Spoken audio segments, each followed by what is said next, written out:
it was heartbreaking when you dealt with that.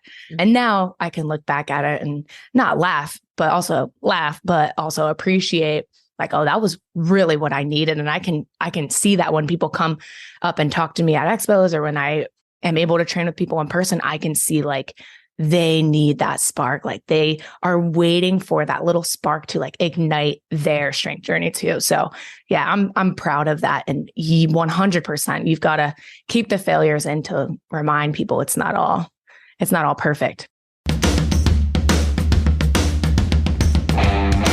Welcome to Cut the Crap with Beth and Matt, the world's #1 no bullshit health and fitness podcast. Are you ready to cut the crap with your diet and exercise, get strong as fuck, and build a healthy relationship with food? Then you've come to the right place. Let's go. If you'd like to support us in the podcast, join our Patreon where you get exclusive content, which consists of monthly workouts you can do at home or at the gym, monthly challenges that are either strength, habit, or mindset based, and access to over 100 plus low-calorie, high-protein, family-friendly meals. These are all designed by a professional chef who is certified in nutrition. These recipes are already in MyFitnessPal for easy fucking tracking. New recipes are also added each week. We believe that fitness is for everyone, so this is our way of getting you started on your health and fitness journey at a price most everyone can afford. So what the fuck are you waiting for? We'll see you in the Patreon. How are you? Fabulous. Thank you guys so much for inviting me to this. Oh my God, thanks for coming. Absolutely. It's our pleasure. Yeah, I've been following you for a very long time. I actually heard about you from Kat Nardizzi. She's my bestie, dog. She's so awesome. So you just had a birthday of Buff Chick supplements. Happy birthday. And what's funny is all of my girlies are like buff chicks, like Alex and Kate. And I don't know if Kenzie is, but I saw she was at your celebration. Those baddies. Yes, we had to not force Kenzie. We had to have her because when I close my eyes and picture a buff chick, I'm like, it's Kenzie, it's right? Alex. It's like someone with a little bit of edge. And it's so clear that they still want the best for all the people who follow them without being too condescending, to be honest, without being condescending at all. And so it's like a feelsy person with a hard edge. That's like exactly who we're looking for. And they're perfect. Love it. Yeah, love them so much. Did you find them through the old TikTok? Yes. And I think Alex was one of the first ones who had tried our products first, just as a consumer, and purchased a few things. And we went to the Arnold, and people would come up to our booth and say in person, you need to work with Alex. You need to hire her. She needs to be on your team. We love her. And at that time, TikTok was still confusing to me personally. I'm a millennial. and I mean, I just hadn't really explored the app except for just watching things that I found hilarious. And I didn't realize how diehard TikTok, like her community was really. It was really just her. And so I was like, oh, wow, there's real people on TikTok, I guess. And they were people, as I was like talking to them, I'm like, oh yeah, you're perfect. So it's great that she is getting to you and motivating you as well. And she's the perfect person to add to the team, obviously. Thank you. Oh yeah. She's awesome. So outgoing, personable, friendly, badass, all of them. All of the above. All the above. Yes. So Meg Squats, how did you come up with the name Meg Squats? If you don't mind me asking. Well, I squatted every day. I went to the gym. I only squatted. Maybe I would warm up, maybe not. And then I would leave the gym. I had gone through a period of like rapid weight gain. And I think I gained like 50 pounds. I struggled with an eating disorder. I struggled with binge eating. And I felt very foreign and uncomfortable in my own skin. And the only movement that I could stand without hating myself and like feeling so like terrible was the squat. And so I would go in, squat, and then I would leave. And actually around this time was when I first met my husband, and he was like, oh yeah, I would see you and you'd be in the squat rack. And then I'd like see you a week later, or not even a week later, I'd see you the next day and you'd be in the squat rack again. You just squat every day. And that's when I started posting on social media I was like, okay, I'm just going to get really good at the squat. And then I did it. And what better name than Meg Squats? Because literally that was the only thing I did. Eventually that led into benching and deadlifting and powerlifting. And my strength journey really kicked off then. That's incredible. So just one thing, literally, and that's something that we can really break down for people that are struggling to get started, right? What's that one thing that you can do? One of the things that Beth and I recommend is like just that walk, right? So for you, it's, hey, I'm just going to go in and squat my ass off and go home. I love it. Exactly. Yeah. People who are complete beginners or not yet interested or ready to dive over to the dark side, as I call it, the weight side of the room. I mean, you could just try one machine. Try it and then get comfortable with it. And then maybe try the one next to it. That part of my story was really, really hard time in my life, but it is true. Obviously I progressed to more exercises and yeah, it really can just be one thing. You don't have to be a master of all of them before getting started. Yeah. I think that's where people get lost is they feel like they have to do everything, not just one thing. Like I can't just go to the gym and do one squat, but why not? Like, look where that one squat has gotten you.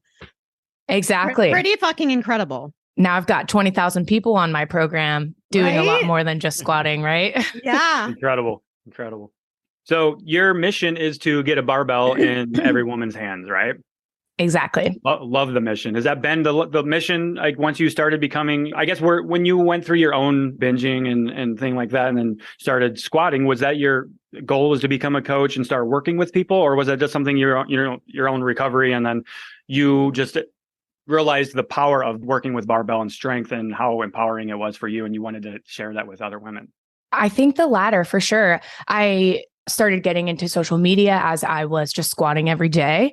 And back then it was so much more simple. You could just post a video of you squatting. Actually, I think it was even before Instagram, you could really post videos, but I would just post a video on YouTube, girl squats, 215 for 2 reps. Super simple. And I think I made a compilation of all of my successful moments and failures during this process, because my big goal, once I started realizing, oh shit, I'm getting strong, was I wanted to try and squat 300 pounds. And that was my big goal towards the end of this. And I didn't realize that I could make a cool compilation video with all of my failures and all of my successes. And you can see I was going through a rough time. So when the failures hit, it was depressing to watch and like heartbreaking to watch. But when I finally got there and of course squatted 315, I think it was my final squat at the end of this process, you could see like, oh, this girl's life has changed. Like you can feel it through the video. And so that video got really popular. And of course, with people being interested in strength training and especially women seeing a fellow girly in the gym, they had a lot of questions. And so at first I was like, okay, I sort of have a responsibility here. And that sparked my interest in understanding what I needed to do to get certified and how can I help people in a way that's responsible. At this time, I hadn't really talked much about nutrition because I was dealing with my own shit there. So fast forward to 10 years, I feel like confident in being able to speak about nutrition as a coach. And I've gotten certifications to be able to do so and understand where my scope lies. So yeah, it really didn't start with me wanting to become a coach at first, but I felt a responsibility. And also I saw how many people were like, whoa, their minds were blown just by me in the squat rack. And I knew that darkness that I felt where this was the only thing kind of keeping me going. And I could read that and people shared that they were in that space too. And so I just really discovered the beauty of strength and how it can touch so many different facets of your life. Mm-hmm. So you touched on the failures and successes aspect of it there. And I think that's so important that you showed those failures, because I'm imagining your video probably wouldn't have gotten as much attention if you didn't show the failures along the way. I'm just taking a stab there because I think that's what people resonate with is like, this is a real person showing me that they're struggling too. But now here she is squatting 315 pounds and you didn't get there by just being successful every time. And I mean, shouldn't say that really, because in my opinion, failure is part of success, really. Mm-hmm. 100%. And I was a little emo baby too. So I'm there crying at the squat rack. And it was a tough time though. That was everything to me. That was the thing that was guiding me through. So it was heartbreaking when you dealt with that. And now I can look back at it and not laugh, but also appreciate like, oh, that was really what I needed. And I can see that when people come up and talk to me at expos or when I am able to train with people in person, I can see like, they need that spark. Like they are waiting for that little spark to like ignite their strength journey too. So yeah, I'm proud of that. And 100%, you've got to keep the failures in to remind people it's not all perfect. Yeah. Mm-hmm.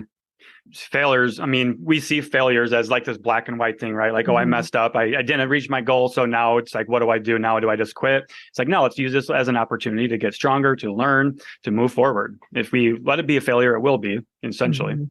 I love how you took like an activity like squatting and how strong your body can become. That ultimately like helped with the nutrition is what I'm guessing, right? I mean, that's what I try to teach my child. If you're focusing on how strong you're getting, it kind of takes away for how you feel about your body because you're like, fuck, I'm so strong. I can do this. I can get better at it. 100%. And I think because I was struggling with nutrition and I was eating a lot, I sort of was like, well, you're getting bigger and mass moves mass. So you might as well just get super freaky strong and try to find the benefit in how your body is fluctuating right now. I'm sure at the time I didn't have such a sound thought about it, but that was definitely part of the reason why I was getting really strong was because I was this little girl compared to who I am now and what I'd gained. I was really small and then my body just felt so foreign. And yeah, now on the complete other side of it, even though I was struggling with that and trying to just like lay off the pressure during that, the embrace of strength was really a way to like focus entirely and lay my foot off the gas of like trying to diet, which I'd done my entire life and try to look a certain way. It was the cool thing that I was doing and the thing that was getting people on the internet started following me and they were interested in it too. So that at least was validating enough to allow me to shift the focus. Whereas I don't know if I wasn't sharing online and getting some of the sport, I don't know if I would have been able to focus on it so much then just because I was in a really, really rough spot. Yeah. So strength training, squatting really changed your life. Oh, 100%. That's why I can never change my Instagram name. It would just be. I mean, it's a good name. You don't need to change it. I know. It's perfect. Yeah. Okay. Thank you. It's great. I'd love to talk about, if you don't mind, how that disordered eating started for you. Because I know a lot of people struggle with disordered eating, binge eating, and things like that. It was on my mission to have the perfect body. Duh. And I felt like I was always on that mission. But I had signed up for a bodybuilding competition and I didn't have the support system and structure to really be able to do that. I was doing it kind of just to do it. And I was doing it to get the perfect body. I wanted to look like, I want to see my abs. So if you can picture what your version of the perfect body is, mine is like me with abs. That's all I really cared about.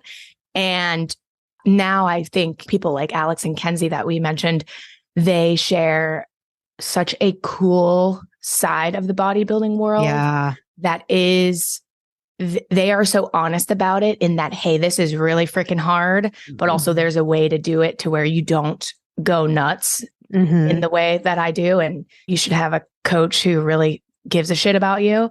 Those weren't things that I had at that time. And that's my own fault, but there weren't as many people like Alex and Kenzie to look up to back then. So this is like in 2015, maybe 2014.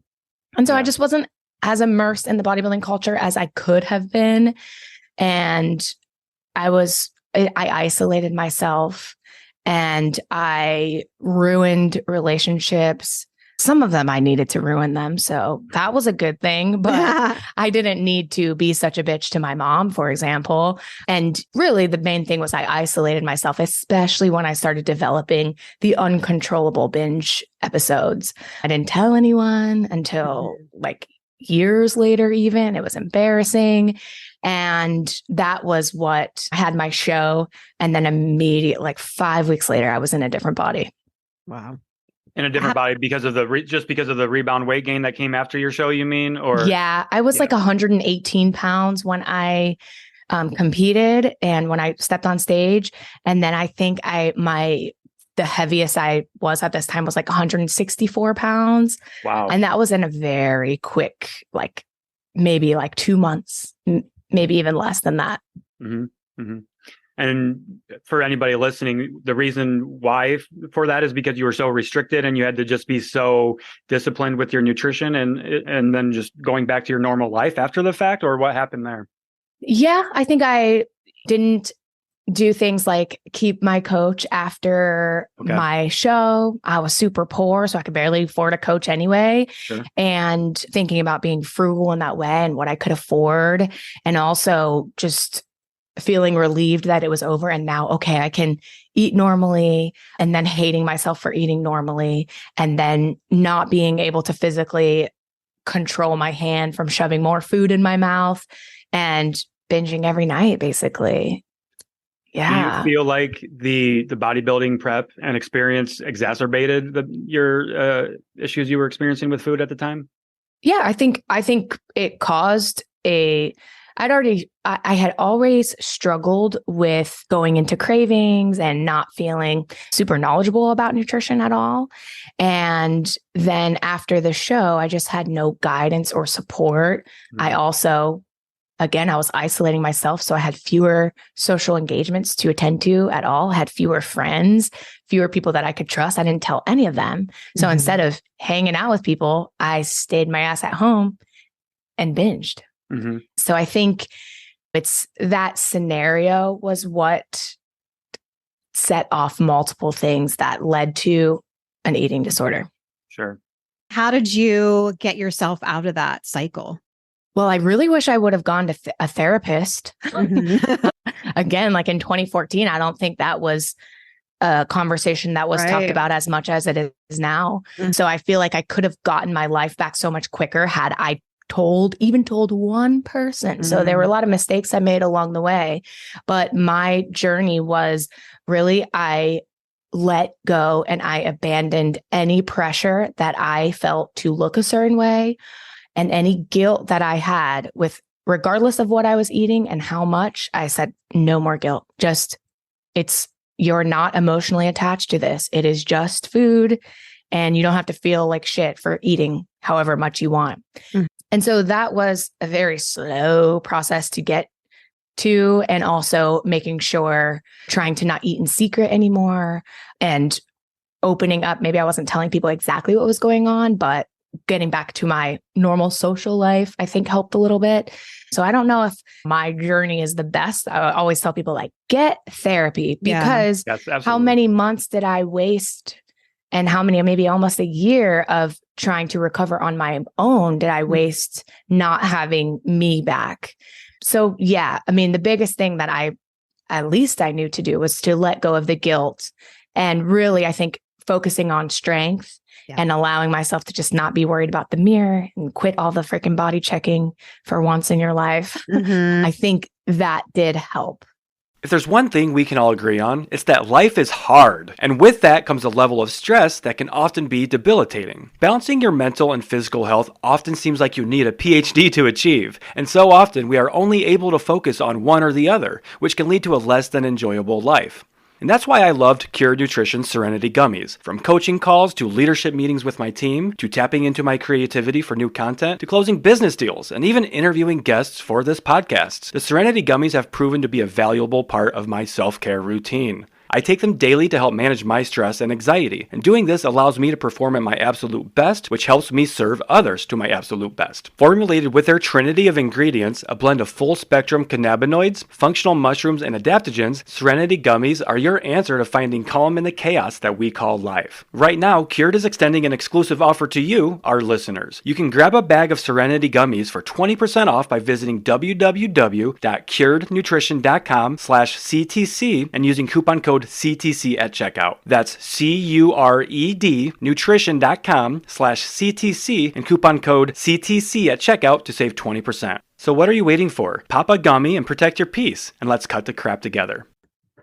How do you get away from looking at it just as aesthetics versus being skinny versus strong, and moving away from that mindset of body checking in the mirror every time you walk by and things like that? I mean, obviously that's individual. So, but your own experience there. I don't know if you guys are familiar with Stephanie Buttermore, but she was one of the people who suggested in a video, she's like, you got to stop body checking. Mm-hmm. And I'm like, yeah, you're right. Like, especially now I have a healthier relationship with my body and who I am. So I think it's fine to check yourself out in the mirror. But if it is damaging you, then just let it go. Try not to pick yourself apart. Also, I think changing the language that I had and the conversations I had with people I never had too much of a hard time talking about other people and how they looked, but also the language that was going on in my own head about how I looked. I don't talk about how people look anymore. And I'm sure back then I was younger and really not as immersed in the fitness industry as I am now. But that's like unacceptable conversation today for me today. And back then it was more normalized to just have chats about how people who gained weight at the gym. Right. Now it's just like, whoa, I would just be appalled if someone brought up that topic to me. And now I would be appalled in my own head if I had that thought about myself as far as it being a good or bad thing. I can look at myself now and say, oh, you look like the cookies were good last night, Meg. And I'm like, yeah, they were good. They were good. Like I had a great Halloween. It was my daughter's first time doing trick-or-treating. Yeah. So I had a great time enjoying some of the candy that obviously she can't have all of it. Right. So the mom I mean, tax, the parent tax. exactly. Yes, I love that. So now it's sort of, I'm able to notice things about my body fluctuating and also not have a meltdown over it. Yeah. Mm-hmm. Mm-hmm. The words that we say to ourselves, man, it makes a difference. It's like your thoughts ultimately dictate your actions. And it's like you were saying, when you keep saying like, oh man, I'm a piece of shit, or I feel guilty for eating this. It's like a consistent cycle of guilt and then binge and then more guilt. And it's when you got to stop that, the thoughts and the negative feelings about yourself really does make a difference. Feedback loop. Yeah. 100%. Like you'd be mortified if you said those things to your friends, but what's for some reason we think it's okay to talk to ourselves that way. It's really, I mean, maybe we don't think it's okay, but we're so conditioned. Yeah. You know, Yeah. the feelings of guilt and shame that associate every little aspect of our lives, nutrition, fitness. I want to say I love the recent campaign you did with the Rosie the Riveter campaign. Fire. I'm a man and I loved it. Super inspiring. And I just want to get your perspective on how where'd you get that idea? Because obviously the Rosie the Riveter has got a lot of history there. Yeah. So we always do a big campaign. So that was our campaign for Stronger by the Day. Mm-hmm. And it's my strength training app. And we have a ton of members. And every quarter or so, we do a new macro cycle. So we're still getting people jacked and strong always year round, but we switch things up so that we're periodizing our training. And this campaign was all about to promote our next cycle. And let me tell you, we've been doing this for a while and I have an awesome team. And it's always our instinct to make a badass lifting compilation of like, now on TikTok, super popular with that guy's automated voiceover. And he's saying I wish I could do an impression of him, but he's saying something like, wake up and train and something cringe motivational. About, yeah. You know, the guy, my terrible impression of him. We usually, in the past, we've done something like that. Like, let's show the training, what we're doing and make it look badass and fun. Mm-hmm. What we've learned recently is that there are so many ways to say, hey, lifting is awesome. And it is more than just lifting weights. You can rewrite history and you can create this ad campaign that looks like really old sexist ads from the 50s, where women were generally sought at as being weak and marketed to as if they're weak. And we can reframe them in the tone of voice that's like, hey, no, she's badass. And even in the 1950s, she was a badass too. So let's reimagine what that kind of ad would look like. And of course, we're selling Stronger by the Day, but that was a really fun project. And I think I was so touched that so many people in the fitness industry commented on it or shared it. And I'm like, thank you for sharing my literal advertisement for my program. Right. Because you have your own. I know you do. Yeah. But it's so incredible. And it was so powerful that us as coaches, it's like, this is how amazing that you're showing the strength of women, that they didn't do that in the 50s and the 60s. And like opening the ketchup bottle, like women can do this too. It's like, yeah, we can. We were so suppressed for so fucking long. And women need not be afraid of getting strong and bulky, which is really, really fucking hard to get. I've been trying to get bulky for years. So I mean, I just loved it. It was so powerful. Thank you. Thank you so much. And yeah, I think we're excited for the next one. So we do this just about every quarter. And of all the campaigns that we've done, this was like the cheapest one for us to make too. Oh, wow. Because usually we travel somewhere and we tell this epic story. And I'm like, oh, we should do something like this again because it's cheap. Yeah. And less stressful because it's really just having a good idea. Yeah. Is the cheapest thing that you can do. And the feedback was great. 100%. It was, I couldn't believe how many people were stoked about it. So yeah, thank you. Oh yeah. The coaches on my team, they're sending to me. They're like, look at Meg, this is fire. Love that. Yeah, it was great. Loved it. And there were so many of them too, I feel like. I think we did 6 ads total. Uh-huh. And actually, funny enough, from the 1940s or 50s was one of them. And it was an illustrated ad. And the original ad was actually like a magazine cover of how to gain weight, which I was like, oh, cool. It's not all, but it's still like, hey, she was probably trying to gain weight for the ideal Marilyn Monroe-esque body type that was perfect, deemed perfect at the time. But I did find that to be interesting, that it wasn't all skinny, which I think maybe came up more in the like 1970s, 80s, 90s. Mm-hmm. Yep. That's the era that I grew up in with my mom, and those ads, I can relate to them a lot because that's kind of coming out of when I was born, almost early 72. Those ads were still around. Yeah. Lots of probably cigarette ads. Maybe Marlboro, Camel. Yes. Yeah, I'm sure those had a lot of sexist elements as well. So maybe we'll revisit those in our next one. Or you guys can do it for your next ad campaign. Please, anyone take the idea. Ad campaigns. Well, your first one can be an epic. Yeah. I admire a well done ad campaign though. It's like, that's not something that I'm not going to say never, but it's like, I don't have the energy for that. I don't think right now. You're super creative though, Meg, I believe. I think I've heard you talk about that on TikTok, that you love that kind of stuff. You love getting into like the design and all that kind of thing. 100%. I have a bachelor's in graphic design. So I'm always interested in it. And I'd say my role, I have a working role in the company in all of them. And I would say my role is more on the creative and marketing side. But yeah, I got to wear like cool outfits. We got to source cool old outfits. Your hair was wigs. Badass. Yeah. The wigs are everything. Yes. Wow. I thought that was your real hair for some reason. I wish I could do my hair like that, but wigs, man. Wow. Nice.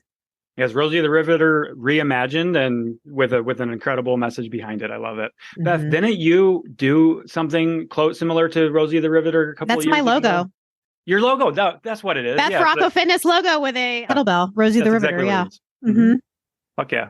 Yeah, she's badass. You have the Stronger by the Day app. How long have you been doing the Stronger by the Day app? We're almost coming up on our 5th birthday of the program, Stronger by the Day. And it started as just like a password protected website, really lo-fi. Mm-hmm. And then our app is, I think, almost 3 years old. So when we came out with the app, we developed it and now we have a development team. And so everything's in-house. And yeah, it's been awesome. I love that I got into this because I understand the power of what it means to get strong and how it can change your life and how you can be a badass in so many other ways than just in the gym. And the fact that, we've got over 20,000 people who trust me enough and believe in my mission enough to make that a part of their life is just amazing. And so have a team now of, I think like this is across Buff Chick and Strong by the Day, but we've got like 17 people on the team. Wow. And even that, they trust me even more than the members because I'm an even bigger part of their life. And everyone is very aligned with the mission. And we really do just want to help people get strong. Yeah. Mm-hmm. So that's good to know because we have always have people asking like, what's the best app for workouts? Where can I start for that? And Stronger by the Day. Come on over. We'd love to have you. Of course, we have like free 7 days. You could just try it. And then if you hate it, cancel. So what does the programming look like? Do you have like a 4-day, 3-day? Do you do at home, at the gym?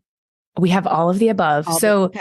We run it like, instead of being able to log on and choose your like 8-week this program or 8-week strength program, it is just you log on and then you're doing this week of training. Okay. Reason for that is because I know when I go on other apps, I'll do like 2 weeks of the 8-week hypertrophy program. And I'm like, I'm sick of it. And then I'll do a week of the strength building program. And then I'm like, and then I fall off. So we really want our members to just say, if you skip a week, who cares? It's in the past. Jump back in. Yeah. And we really do design it so that it can work for people, whether they're doing 3, 4, or 5 days. So you really just are just adjusting the frequency and exercises of that week of programming. So you always jump in, you're doing strong by the day, week 1. Right now we're in the one strong bitch macro cycle. Love it. So incredible. Yeah. So you're in one strong bitch week 2. If you're on vacation next week, come back on week 4 and you'll open your app and it'll already be updated with the current week of training. Yeah. So it has some flexibility though for the frequency. And if you want to run a body weight version of the program, we do have that option. Obviously, it's very different from the in-gym because we really do focus on barbell training. So it's based in the squat, bench, deadlift, overhead press. Yep. Girlies were asking. So of course we focus on the hip thrust a lot. And it is barbell focused training. People like to say like power building because it's a strength focus with a lot of hypertrophy. It's really similar to the training that I've done since after I added in those movements after my like squat every day era. So I like to get really strong in the barbell lifts and then look jacked too. So it's perfect for someone who's interested in those things. Perfect. Sure. Now, is there a Stronger by the Day community like Facebook and all that stuff? Yeah, actually we have a Facebook, but really we've been transitioning over to Discord, which I find to be a little bit more conducive for conversation and for members to connect on current topics. It's just a little more organized too. Especially one nice thing about Discord is if people want to talk about weight loss or fat loss or nutrition, they can do that in the appropriate channels and you don't have to see those conversations if that's something that you don't want to see, which I really appreciate. Yeah. That makes really sense. Build a community that way. Facebook groups are a little bit limited in that aspect. Now with the app, I love that you just have them jump back in instead of, because that's one thing that people get really hung up by is when they do miss a week. Should I just go back and restart at week 1, day 2 where I left off, or no, just let's get back to it. And I think that takes away that guilt for people for just falling off track or just life happening to them where they weren't able to make it to the gym. So I think sounds like you're making it really fucking easy for people to get to it. Yeah. For the most part, it's no big deal. The focus is, I want you to be training for at least the rest of your life. Right. So 1 or 2 weeks isn't going to make or break anything. Exactly. It's funny because I always get a lot of questions like, I'm sick right now and I just don't want to miss the gym. I'm like, you're sick. Get better. The job right now is to get better. Get back when you feel better. It's going to be okay. Yeah, there's so many myths out there. Can we talk about some of these myths with strength training and barbell work? Because I think there's a lot of myths out there towards women with strength training. And I think you alluded to this already, the bulky, right? Like that's one common misconception that so many women still have. I think it's starting to get broken down a little bit that lifting makes them bulky. And I like to use myself as an example. Like I've been lifting for 10 years and I'm not bulky and I'm a man. Like it's not going to happen by accident. I like to always ask people, show me what you mean by bulky, because it means something different to everyone. And also I'm saying, if you need to point at me and say you don't want to look like me, then tell me, because you can tell me to my face right now. And usually their response is like, no, you look great. And I don't know if they're just bullshitting me or what, but I understand how people feel. Like it's your body. I mean, you've been struggling. Most likely, if you're talking to me, you've been struggling with how you feel about your body your entire life. And there's so many different avenues you can go to the conversation of bulky, like what society wants us to look like, what our most healthy self looks like on us. And also, well, what if you did get bulky? But is it worth not being a badass? So There's so many different ways that you can look at it, but I really do like to start like, tell me the person who you think in your head is bulky. Yeah. And most likely they did not get there by just lifting weights. And also it's going to be really hard for you to look exactly like them. Mm-hmm. So me personally, and I'll tell people this, I think buff is beautiful. I think bulky is beautiful. And there's nothing like a woman who looks powerful. Mm-hmm. And so it's always like, oh, do you not want to look strong? Right. I'll try to rephrase that with less judgment. Do you not want to look strong? Because I don't want people to be afraid of opening up about how they feel about these things. But yeah, you got to first understand what they mean by bulky, because usually they mean, hey, I don't want to have a lot of body fat. I don't want to look like, I don't know, Miss Trunchbull or someone. I guess that's what people are thinking of when they think bulky. Good reference. Yeah. She's buff. The epitome of buff is beautiful in my mind, to be honest with you, because she's a powerful badass woman. Unfortunately, she's a villain, but right. She was kind of an asshole. Yes. Who's this? From Matilda, the principal. Oh, okay. Yeah. What was it? The hokey she would put people in, or the pokey, the little torture tamers she would put the kids in at school. Yeah. She was like a thrower. Like, remember the girl with the pigtails? Yeah. And she did like the discus form throwing. It's pretty badass. My sister's group were watching that movie all the time growing up. So I know I could probably recite it word for word. I love that movie. So yeah, I mean, there's so many different avenues you could dive into bulky and society and our psychology of why we're so afraid of it. Yeah. I think women are so used to shrinking themselves. Mm-hmm. Right? I want to be smaller. Let's be stronger. Strong, instead not of skinny. That's a pretty good message that I like to get behind. Is like, you've been focusing on trying to be skinny this whole your entire life. It's like, how has that made you feel, and how has that worked out up to this point? And that's one thing we see in our clients and people on social media and everything, is when they put the emphasis on being stronger, what can my body do for me, rather than looking at what it can't do for me. It's like a complete game changer. Right. And can you celebrate whatever exercise that you're doing? Can it be a celebration rather than being a punishment? Yeah. Can you work towards a PR? Can it be fun? I think, those are messages that as coaches, we are lucky we get to. Hopefully it gets into people's brains, not all the time, but we're up against a lot, and lifetimes and generations of people's parents and grandmothers judging them for whatever it may be and however they look. Mm-hmm. Yeah. We had a member of our community yesterday post into our Facebook group. She was like 120 pounds, and she deadlifted 155 pounds for reps and sets, like 5 sets of 5 reps. Nikki, you are a badass. Oh yeah. I just love the message behind it and how excited she was. I'm like, you're literally deadlifting more than your body weight for reps. Like, that is fucking strong, right there. Yeah. That's awesome. Yeah. Feast. And you could feel the confidence and just how proud of herself that she was. And this is somebody that, of course, has her own struggles with eating and things like that too, but she's finally figured it out in her 50s or 60s. I'm not sure how old she is. So it's just really cool to see the shift from changing our body from a place of embarrassment, shame, and hatred to empowering our body and nourishing and honoring our body. I love that. It's very cool. Yeah. This episode is brought to you by Google Pixel, the official fan phone of the NBA and WNBA. The new Pixel 8 and Pixel 8 Pro are built different. How? Take the Audio Magic Eraser tool. It helps block out distracting crowd noise so your play-by-play commentary sounds crystal clear. The only phone engineered by Google brings out the audio you care about so your videos sound as crisp as they look. Learn more at googlestore.com/pixelnba. Audio Magic Eraser requires Google Photos app. May not work on all audio elements.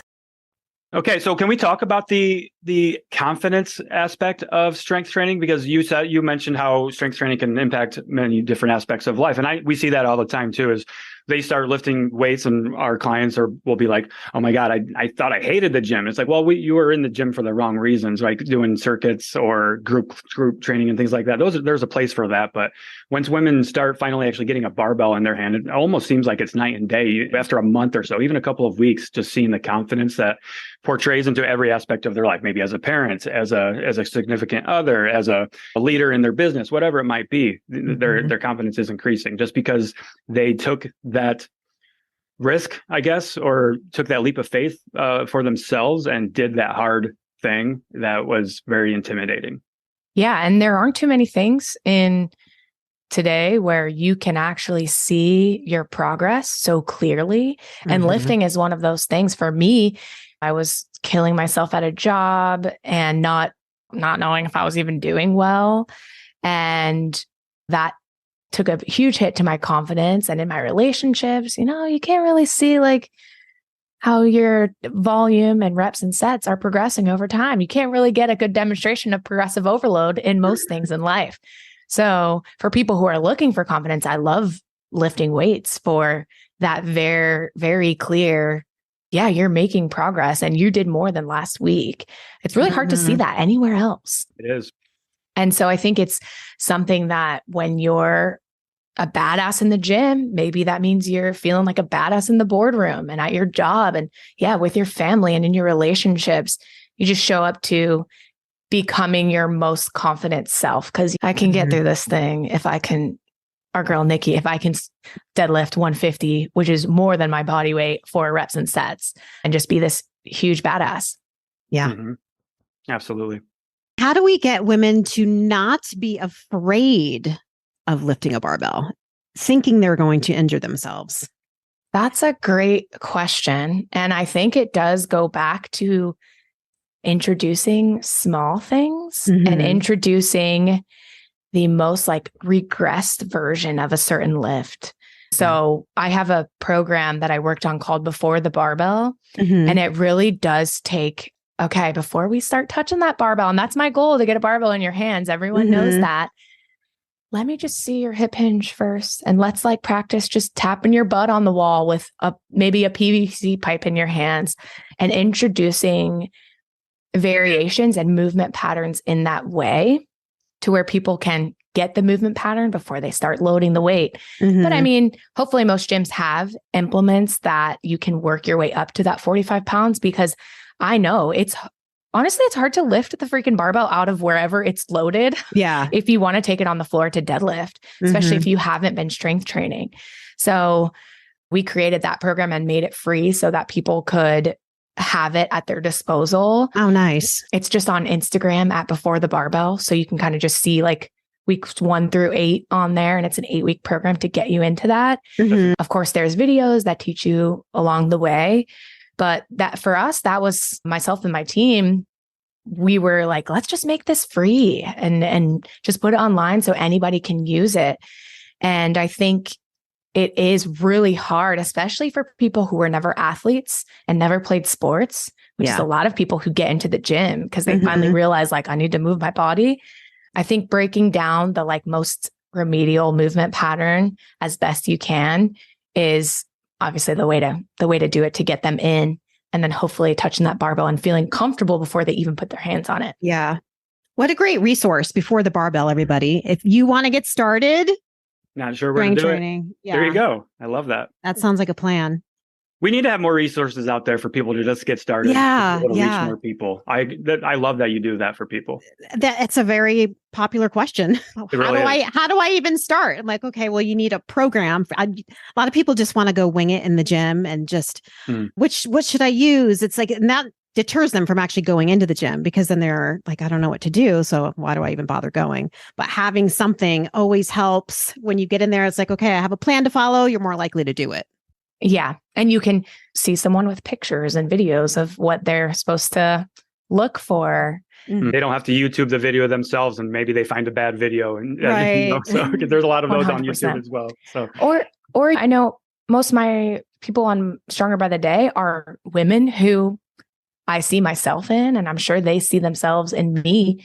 And it hits different when you feel like you have a connection with someone and you feel like someone gets you. So Johnny Candido has an amazing YouTube channel and is really great at explaining things, but he might not be reaching the same people who are looking to me, and he might not be able to connect with, just like I'm sure I don't connect with everyone in his audience.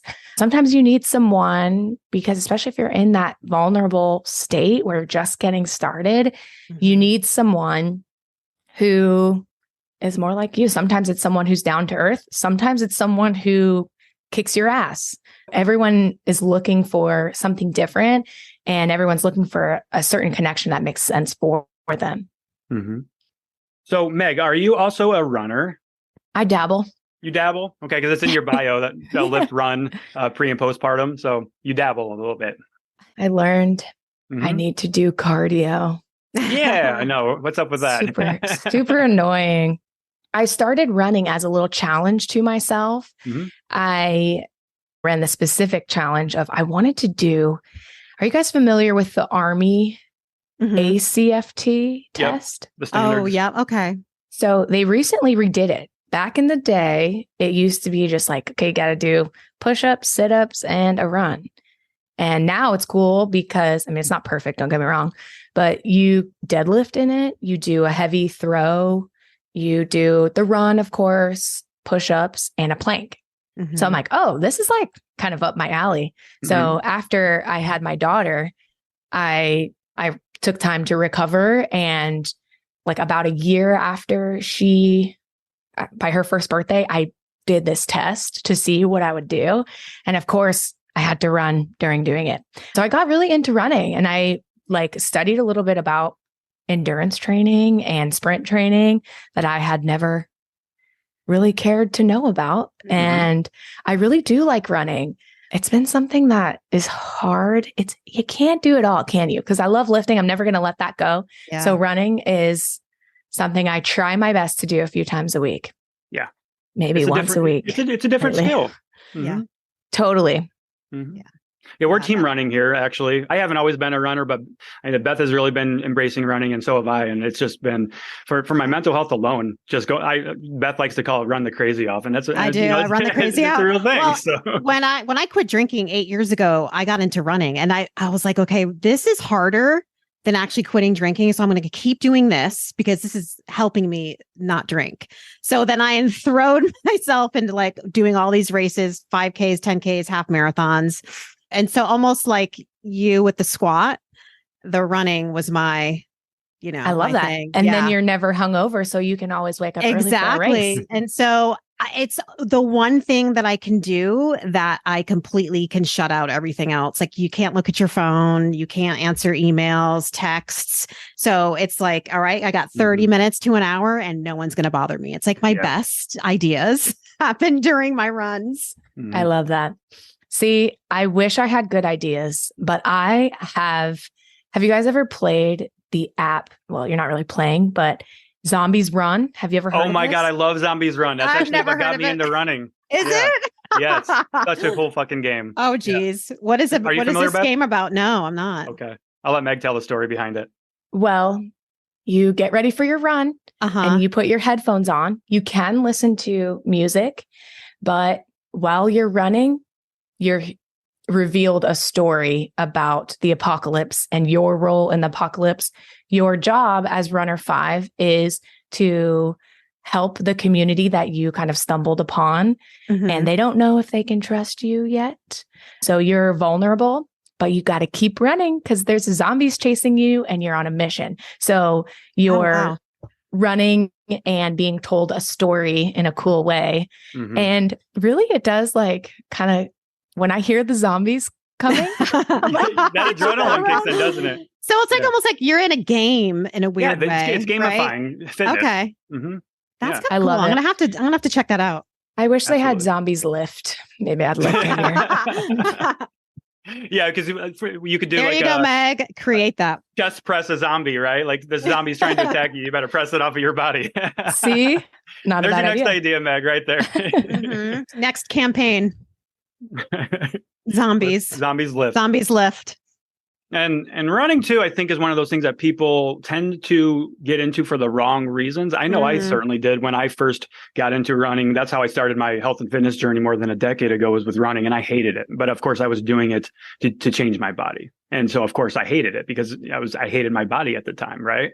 So I wasn't really going anywhere with that. But what I want to ask you is, how have you incorporated both running and lifting? Because that can be a balancing act in itself, especially with the type of training that you do. Well, I allow myself to go as slow as I need to. I really do. During my running, I really just stay in zone 2. And that's honestly just like the pace that I feel comfortable. and I don't kill myself to run because I'm not training for a race. It is supplemental. It's to feel good. It's to help my body feel good and my lungs and my heart. So I have my main thing, which is lifting. And sometimes I put a little pressure on myself to get my ass in gear, whereas running is for a different reason. Yeah. Now, when I first started, I had a different goal where I was running for speed. And to balance those two, I'm not expecting myself to become this perfect hybrid athlete. I'm doing one for strength and I'm doing one for enjoyment a lot of the times. Yeah. Not that lifting isn't enjoyment, but it's like my fitness, and one is to not go crazy. So they serve different purposes in my life, which unless you're like a triathlete, it might be hard to have that kind of segmentation. But for me, that really helps to know that if I miss a running session, I'm not going to be as upset if I miss a lifting session. Yeah, that's how I feel too. Yeah. Same. Yeah. I just kind of 2 or 3 times a week. That sounds like what you do as well. Like sometimes I'll just turn my walks into a run, be like, okay, cool. I just ran the same distance, and I haven't been doing any type of structure or anything like that. I don't know what, Beth, if you're doing any type of structure with your running right now. Well, because when I first started running, I was running because I was trying to quit drinking. Right. Mm-hmm. So my focus has switched more to now my focus is strength training. Like Meg, like I want to get my 4 days a week in. I'll fit some runs in if I can, but it's not a do or die situation. I'm not like training for a race or anything. Mm-hmm. Mm-hmm. Okay. Well, this has been great. I can't believe we're almost into an hour into this interview here. Dang. Yeah. Where does this hour go? Meg, what would you say to any women that are listening right now? What's the best thing you could say to help them get a barbell in their hands if they are kind of on the fence about it right now? I think I've already said it. I think strength is more than just lifting heavy things. It's something that obviously the physical act of it is going to improve your life because you're going to get strong, but also you might feel like a badass when you're finished with it. And that could mean so much for you and your relationships and your trajectory outside of the gym too. So everyone who's in the gym already, just know that it is more than just the number on the bar. It is more than just whether or not you hit a PR that day or whether or not you're going to ever again in your life. That's not the only reason we lift. It is something that we do for our health and our confidence. And it's something that a lot of times we get to share with an awesome community as well. Mm-hmm. So yeah, I guess that's the thing I'd say. Maybe that'll convince someone to try and get into their own strength community, or just provide a little motivation for anyone who's feeling like they need a little oomph. Fuck yeah. Yeah. Thank you so much for coming on. Thank you guys for having me. Awesome having you. Super inspirational. Absolutely. And where can people find you on the socials if they do want to follow you on Instagram, any of your programs? Yeah, check me out on Instagram. It's probably the best place. It's at Meg Squats. There we go. Nice and easy. Right? Yeah. Meg Squats Meg. Everywhere. Thanks so much, Meg. Thanks, guys. Catch soon. Bye. Hope you enjoyed this episode, so why not share with a friend who needs to hear it? Send us a DM on Instagram or email us at cutthecrappod@gmail.com and join our Patreon at patreon.com/cutthecrappodcast. As always, we appreciate you and thanks for being here.